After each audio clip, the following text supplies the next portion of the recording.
So an integral part of the collection was finding the right Elena. Yeah. Yes. And you guys have shown great enthusiasm in casting Emma Fitzpatrick in the role. So tell us what the casting process was like, and how did you know that she was the right one? Well, it started.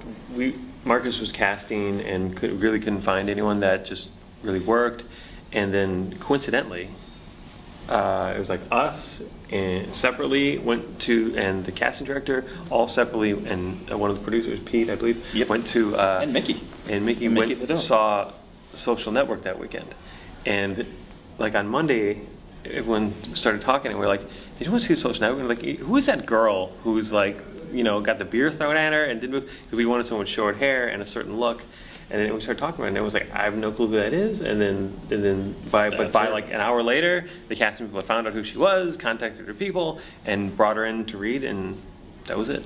And that's another character that I think we want guys to have a crush on her. We want everybody to feel like this could be my sister, my girlfriend. This is a protector. This is someone who's going to save herself.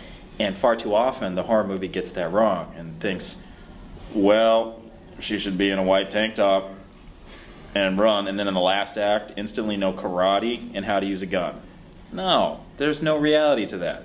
We wanted to keep everything real for our characters, right down to their blood, so our villain would have more to play with and be more scary in a real way. Those are all spinning plates. It's the Ed Sullivan Show with 100 spinning plates on pool cue tips, and we have to keep them all running so everybody feels vulnerable. And Emma felt real. Well, and another one too, like usually you'd see in a horror movie is like, how do we know that she's going to be awesome later? In the opening shot, we're in a room, we pass over the karate trophy. Oh, she's a karate champion. Yes. So when it gets to them, she's like, ah! So like, no. Instead of that, we tried to make it more like emotionally based, where that she has an impairment, and so she's grown up always having to try harder than everyone else, and so in playing with her, just her sort of like temperament, like can stay calm and cool, and in most situations if you stay calm and cool you can deal with it without having superpowers, and so we try to establish that early on with her so that when she's in that situation she is scared and frightened and all that, but she's able to take a breath, assess the situation, and then try to overcome it. When she certainly cannot fight hand to hand with the collector. She does for like a minute, and she gets thrown across the room and practically killed. And that's just reality. And that all just comes from our knowledge of horror movies, having been there before, having seen them, and reacted like a normal fan.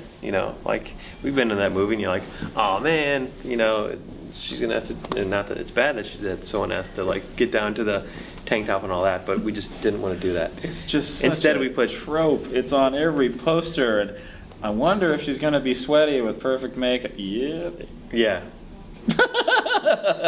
And the moment where she finally has turned the tables on the collector, and she's like, collect this. Yeah, ooh, wouldn't that be a funny line? Like, no, you don't say that. If you've got a stalker slasher in your face, run. You scream, you terrify, and you hope and pray you don't die.